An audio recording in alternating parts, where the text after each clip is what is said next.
Move, you're in the way! A shocking encounter extended. Hey! Step aside, you're blocking the entrance! The voice was sharp, irritated, and loud enough to draw attention from the crowd gathering near the luxury hotel entrance in Ouagadougou. A security guard, suited in navy blue with a shiny badge on his chest, marched up to a lone figure standing calmly near the VIP gate. The man didn't look like he belonged. His dusty army boots, faded jeans, and plain shirt clashed with the tailored suits, silk ties, and expensive watches of the diplomats, foreign investors, and high-level officials swarming in for the International Development Summit. The guard scowled. "You lost, man? This isn't the bus station." A few guests nearby glanced over and snickered.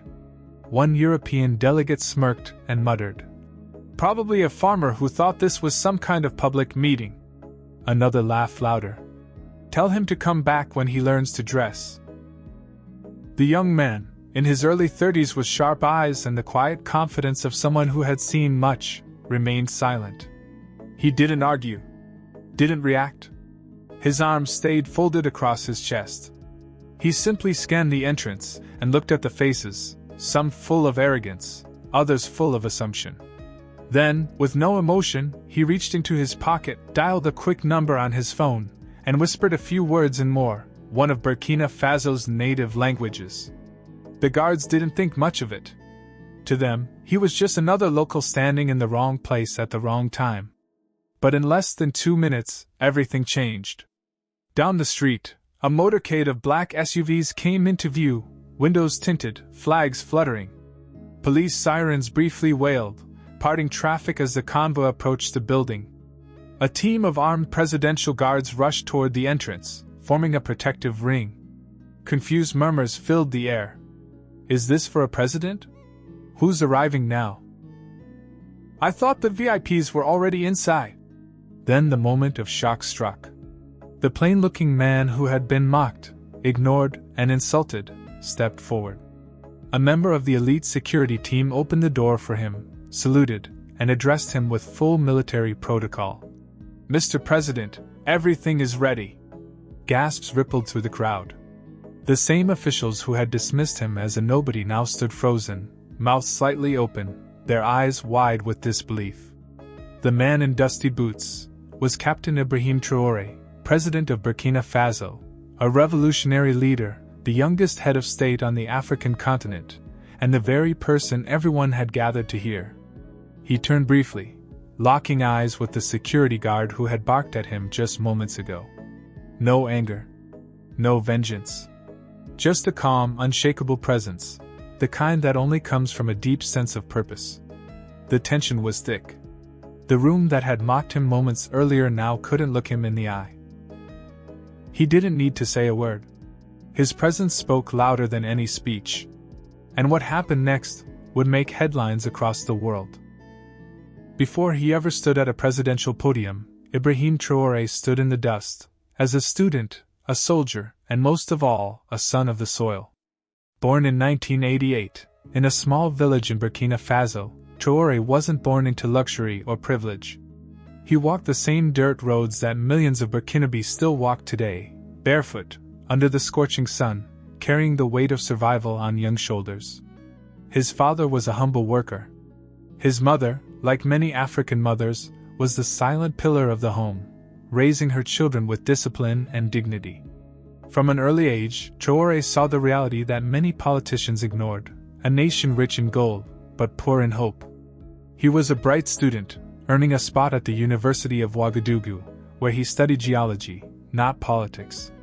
But it was in the classroom and on campus that he began to understand the deep cracks in his country's foundation.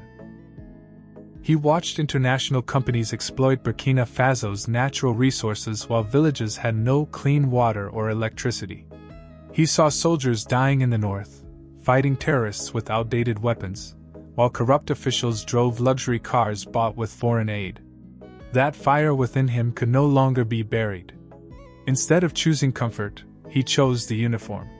He joined the Burkinabe army, and quickly rose through the ranks, not because of favors, but because of his discipline, intelligence, and fearlessness. Those who served with him say he wasn't loud. He didn't crave attention. But when he spoke, everyone listened. Then came the turning point. In 2022, after months of instability, increasing terrorist attacks, and growing public anger at weak leadership, the people of Burkina Faso were desperate for change. The country was reeling. Morale was collapsing. And the man in charge had lost the people's trust. Captain Ibrahim Traoré did what very few men his age would dare to do. He led a coup, not for power, but for the people. It was fast. It was bloodless. And most importantly, it was welcomed by the public. Thousands of Burkinabe poured into the streets, cheering the name of a man many hadn't even seen on TV before. Why? Because they felt he was one of them. A soldier. A citizen. A servant of the land. Traoré, then just 34 years old, became the youngest president in Africa. But unlike many before him, he didn't surround himself with luxury. He didn't move into the presidential palace to disappear behind marble walls. He refused to be treated like a king. He wore military fatigues, not designer suits. He held meetings with farmers, not just foreign investors. He traveled without an army of assistants, often appearing unexpectedly in rural towns to listen, not talk. He once said, "I am not here to rule over the people. I am here to protect them." His vision? To build a Burkina Faso that stands tall, free from foreign control, corruption, and empty promises. That's why, at the International Development Summit, he had walked in like an ordinary man. Because to Traoré, leadership isn't about how you're dressed, it's about what you stand for. And standing in that lobby, moments before the whole room discovered who he truly was, Ibrahim Traoré reminded the world of something they had long forgotten. True power doesn't shout. It shows up quietly, and changes everything. Back inside the grand marble-floored conference hall, the hum of international diplomacy was in full swing. The summit had attracted leaders, CEOs, and delegates from around the world. French, English, and Arabic conversations blended in a sea of accents, and waiters moved quickly between tables, balancing silver trays of sparkling water and hors d'oeuvres. No one suspected that the most powerful man in the building was the one they had just mocked outside. Suddenly, the atmosphere shifted.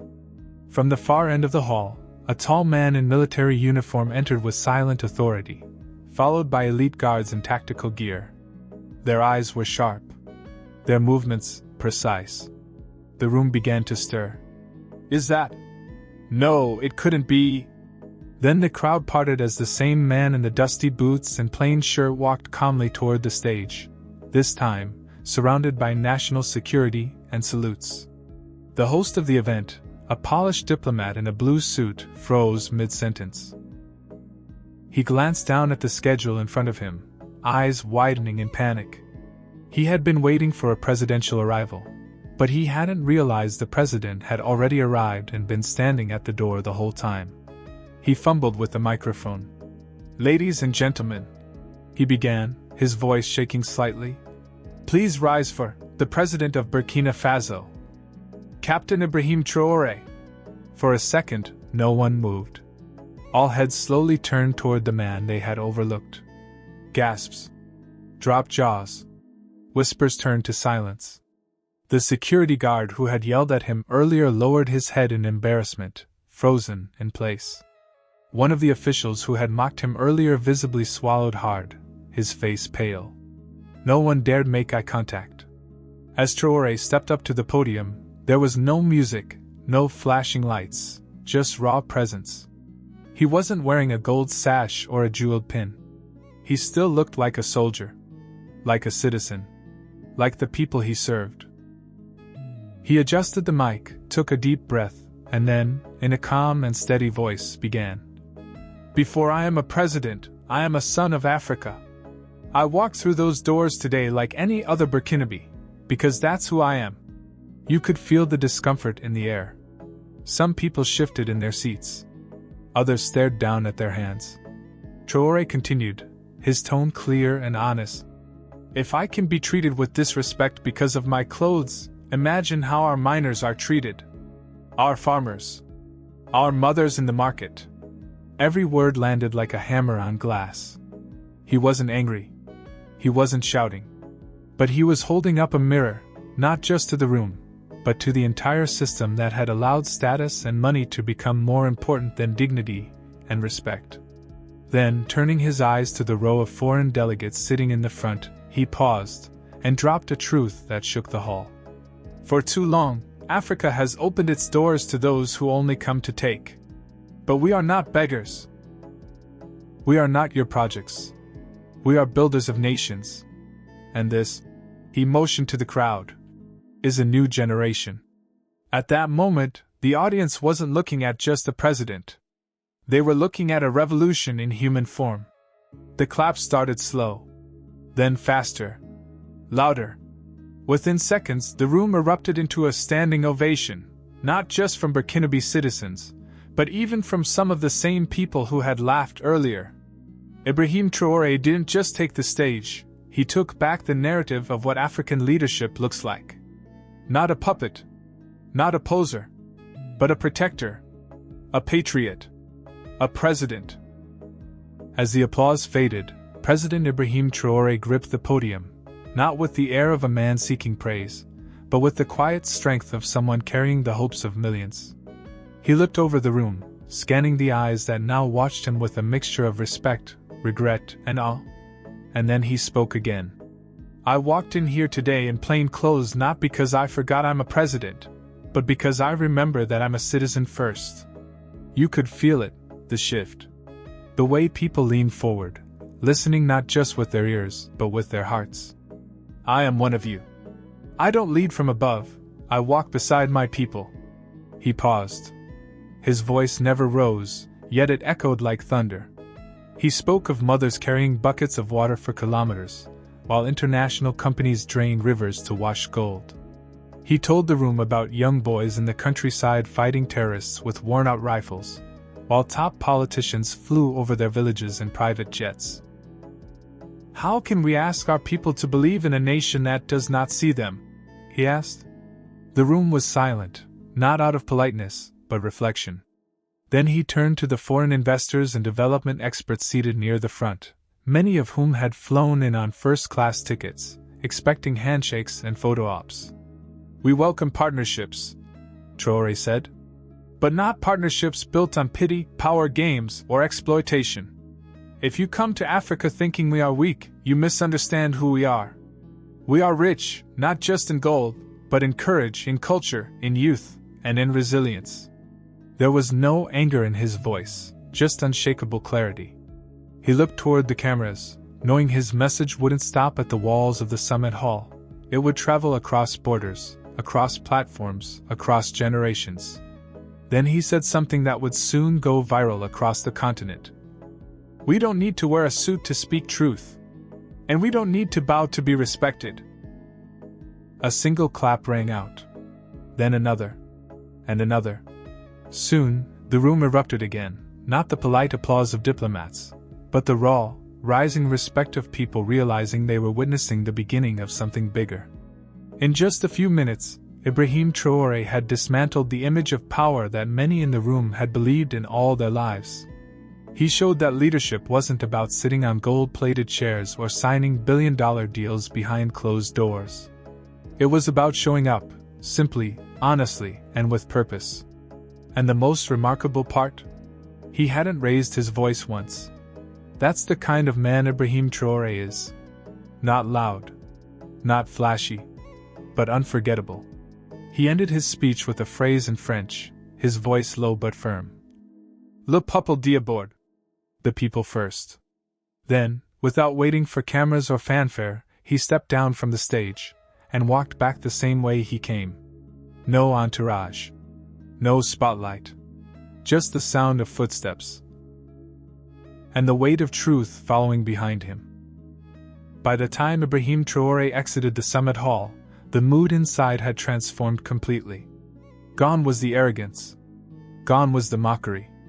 In its place? Silence. Respect. And a deep, unspoken realization. They had just witnessed a different kind of power.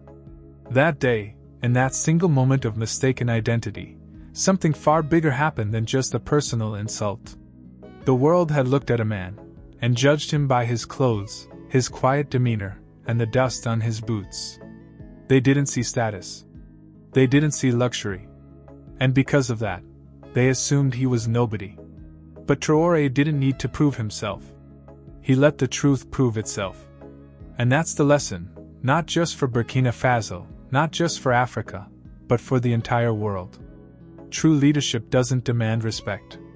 It earns it, in silence, in service, and in sacrifice.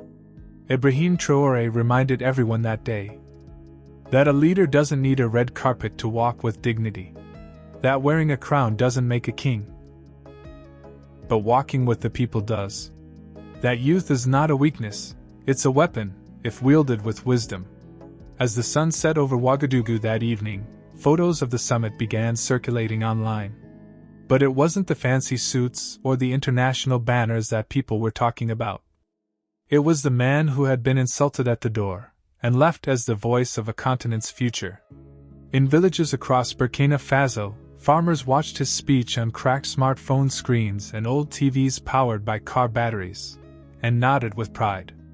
In classrooms, students whispered, "That could be me." And across Africa, a generation of young leaders realized something powerful. You don't have to wait for permission to lead. You just have to show up, ready. Ibrahim Traoré did not enter that summit looking for attention. But by the time he left, the world was paying attention, for all the right reasons. And maybe, just maybe, the next time a young African man walks into a room in dusty boots and no title, they won't ask him to move. They'll ask him to speak.